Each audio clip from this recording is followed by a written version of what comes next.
بسم اللہ الرحمن الرحیم تبارك الذي نزل الفرقان على عبده ليكون للعالمين نذيرا۔ السلام علیکم ورحمۃ اللہ تعالی وبرکاتہ۔ میرا نام ہے قاری ابوبکر حیات اور میں آپ کو اپنے چینل پر خوش آمدید کہتا ہوں۔ اس سے پہلے جو میں نے ویڈیو بنائی تھی، میں نے آپ سے کچھ سوالات کیے تھے کہ آپ قرآن کہاں سنا رہے ہیں، آپ کی منزل کیسی جا رہی ہے۔ تو کومنٹ کے اندر آپ سب نے میری بات کو بہت زیادہ اہمیت دی، مجھے کافی محبتوں کے ساتھ نوازا، اور الحمدللہ مجھے خوشی ہوئی کہ میرے چینل کے ساتھ اکثر حفاظ، قراء اور علماء وابستہ ہیں۔ میں آپ کا بے پناہ شکر گزار ہوں اور آپ کے لیے دعا گو ہوں۔ اللہ تعالیٰ آپ کے لیے مزید آسانیاں پیدا فرمائے اور آپ کی زندگی کو اللہ تعالیٰ مزید چار چاند لگائے، اور اللہ تعالیٰ ہماری ان کاوشوں کو، اللہ تعالیٰ قرآن کے ساتھ ہماری ان محبتوں کو ہم سب کے لیے نجات کا ذریعہ بنائے۔ تو آج ہم نے ڈسکس کرنی ہے کہ تراویح سے پہلے خوف جو آتا ہے، یہ ختم ہم کس طریقے کے ساتھ کر سکتے ہیں۔ تو میرا بھائی، کچھ چیزیں ایسی ہوتی ہیں جن کو ختم کرنے کے لیے کوئی اصول نہیں ہوتا، بلکہ وہ خوف نہیں ہوتا، وہ طبیعت کے اوپر ایک بوجھ ہوتا ہے۔ میں آپ کو ایک چھوٹی سی مثال کے ساتھ یہ بات سمجھاتا ہوں۔ آپ نے سنا ہوگا کہ جب اللہ کے نبی کے اوپر وحی نازل ہوتی تھی تو اللہ کے نبی صلی اللہ علیہ وسلم اتنے زیادہ ان کو بوجھ محسوس ہوتا تھا اور ان کے پسینے بہنے لگ جایا کرتے تھے، اور بعض دفعہ وحی کے بعد وہ اپنی ازواج کو کہا کرتے تھے کہ جلدی مجھے کمبل میں لپیٹو۔ اس صورت کے اندر آپ نے برل جو وحی کا بوجھ آپ نے اس کے اوپر مجھ سے زیادہ آپ ماشاءاللہ اس کو سمجھتے ہیں کہ تمام جتنے انبیاء کے اوپر بھی کتب نازل ہوئی ہیں، سب کو ایک ایک دفعہ بوجھ برداشت کرنا پڑا، لیکن اب اللہ کے نبی صلی اللہ علیہ وسلم کو قرآن کریم کا جو بتدریجاً یہ وحی کا نزول ہوا، کئی بار بوجھ برداشت کرنا پڑا۔ آج ہمارے اوپر قرآن کا نزول تو نہیں ہوتا، ہم یہ تو نہیں کہہ سکتے کہ ہمارے اوپر قرآن کا نزول ہوتا ہے اور ہم وہ بوجھ محسوس کرتے ہیں۔ الحمدللہ ایسا نہیں ہے، بلکہ ہم تو بہت پیارے نبی کے امتی ہیں، اور ہم ان کے اوپر جو نازل ہونے والا قرآن ہے اس کو اپنے سینے میں محفوظ کیے ہوئے ہیں۔ الحمدللہ ثم الحمدللہ۔ آج وہ جو بوجھ اللہ کے نبی کے اوپر جو وحی کے ٹائم ہوا کرتا تھا نا، اس بوجھ کے چند جو قطرے ہیں وہ آپ تراویح سے پہلے برداشت کرتے ہیں۔ تو یہ ختم کرنے کے لیے کوئی حل نہیں ہے۔ دیکھیں، حرم کا امام چاہے اس کو 40 سال ہو گئے ہیں، 50 سال ہو گئے ہیں قرآن سناتے ہوئے، شیخ عبد الرحمن اسودیس 40 سال ہو گئے ہیں ان کو قرآن سناتے ہوئے، لیکن آج بھی وہ مصلی کے اوپر جب کھڑے ہوتے ہیں تو یہ نہیں کہہ سکتے کہ میری کوئی غلطی نہیں آئے گی، میں بغیر غلطی کے سنا لوں گا، بلکہ وہ قرآن کریم کا بوجھ محسوس کرتے ہیں۔ تراویح سے پہلے اس کا کوئی حل نہیں ہے، ہم نے سب بوجھ برداشت کرنا ہے۔ برحال میں آپ کو ایک طریقہ بتا دیتا ہوں، اس سے یہ ہوگا کہ جو دل کی دھڑکن ہے، دل کی دھڑکن وہ آپ کی کم از کم رک جائے گی۔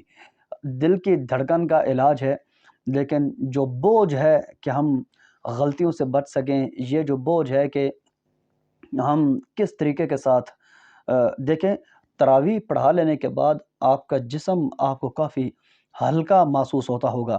اس کا کیا مطلب ہوتا ہے کہ تراویح پڑھانے سے پہلے آپ کے اوپر اگر آپ واقعتاً میری طرح قرآن نہیں سناتے، واقعتاً آپ امانت داری کے ساتھ قرآن سناتے ہیں، تو تراویح کے بعد آپ کے جو کندھے ہیں، آپ کا جو دماغ ہے، وہ آپ کو کافی ہلکا محسوس ہوتا ہوگا۔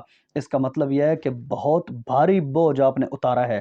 تو اس کا مطلب کیا ہوا کہ قرآن کریم پڑھنے کا بوجھ ہوتا ہے تراویح سے پہلے ہم سب کے اوپر، جس کو ہم برداشت کرنا یہ ہماری مجبوری ہے۔ ظاہر ہے جب کانٹوں پہ چلنا ہو تو پاؤں کو پھر پھولوں کا عادی نہیں بنانا چاہیے۔ اس لیے ہم سب کو جب دین کے ساتھ محبت ہے، قرآن کے ساتھ محبت ہے، تو پھر یہ تھوڑی بہت سختیاں تو جھیلنا خدا کی محبت میں ہم بہت اچھا سمجھتے ہیں اس کو۔ اس لیے آپ کو دل کی دھڑکن روکنے کا میں طریقہ بتاتا ہوں۔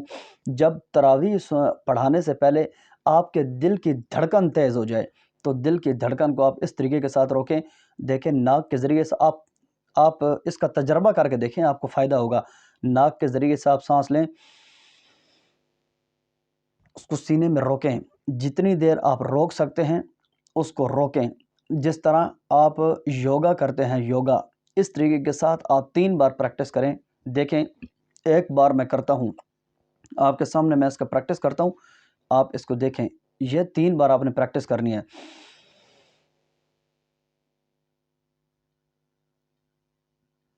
اس طرح سانس روکے روکے روکے، جس وقت سانس بالکل ٹوٹنے لگے نا، بالکل آخر پہ پہنچ جائے، تو اس وقت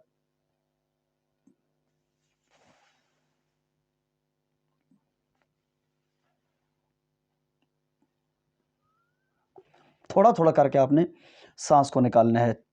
3 بار جب آپ کسی سٹیج کے اوپر پڑھ رہے ہیں، کسی بڑے مصلی پہ کھڑے ہیں، تراویح سے پہلے جب بھی دل کی دھڑکن تیز ہو جائے، آپ کی طبیعت پہ بوجھ آنے لگے، تو آپ 3 بار اس طرح سانس کی پریکٹس کریں، آپ کے اوپر بوجھ ہلکا ہو جائے گا۔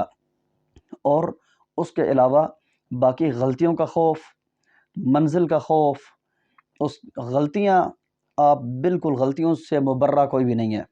دیکھیں، حرم کے مصلی پہ کھڑے ہونے والا، مسجد نبوی کے دنیا کے اول نمبر کے مصلی ہیں، وہاں کھڑے ہونے والے جب غلطیوں سے پاک نہیں ہیں، تو میرے خیال میں ہم 400 500 1500 2000 3000 بندوں کو ہم تراویح پڑھاتے ہیں، تو ہم ان غلطیوں سے مبرہ نہیں ہو سکتے۔ میرا بھائی، ایک تو غلطیوں کا خوف نہ رکھیں، بلا خوف و خطر پڑا کریں، اور دوسرا سانس کی پریکٹس آپ اس طریقے سے کرنے سے آپ کی دل کی دھڑکن میں فرق آ سکتا ہے، آپ کی دل کی دھڑکن اس سے کم ہو سکتی ہے۔ اور نمبر دوسری بات یہ ہے کہ تراویح پڑھانے سے پہلے کا جو بوجھ ہے وہ آپ نے ہر صورت میں برداشت کرنا ہی کرنا ہے۔ البتہ یہ ہے کہ تراویح پڑھانے سے پہلے اپنے دل کو بہلانے کی کوشش کیا کریں، یعنی کہ جس وقت تراویح کھڑی ہونے لگے اس سے آدھا گھنٹہ پہلے بس سرسری آپ نے منزل کو دیکھ لیا، منزل کی تیاری کر لی، اب قرآن بند کر لیں، اپنے آپ کو ریلیکس رکھیں۔ اس ریلیکس رکھنے کیا مطلب، کسی بندے کے ساتھ تھوڑی بہت باتیں کر لیں، مسجد کے صحن میں چلنا پھرنا شروع کر دیں، اپنے دھیان کو وہاں سے ہٹانے کی کوشش کریں۔ بس یہ سمجھیں کہ آپ نے تراویح پڑھا لی ہیں اور آپ ریلیکس ہو گئے ہیں۔ مسجد کے صحن میں چکر لگانا شروع کر دیں، مسجد کے دائیں بائیں دیکھیں کیا ہو رہا ہے، کتنے لوگ آپ کے پیچھے نماز پڑھتے ہیں، آپ کی مسجد کے اندر کتنے صفیں ہیں، یہ سب چیزیں ججمنٹ کرنا شروع کر دیا کریں۔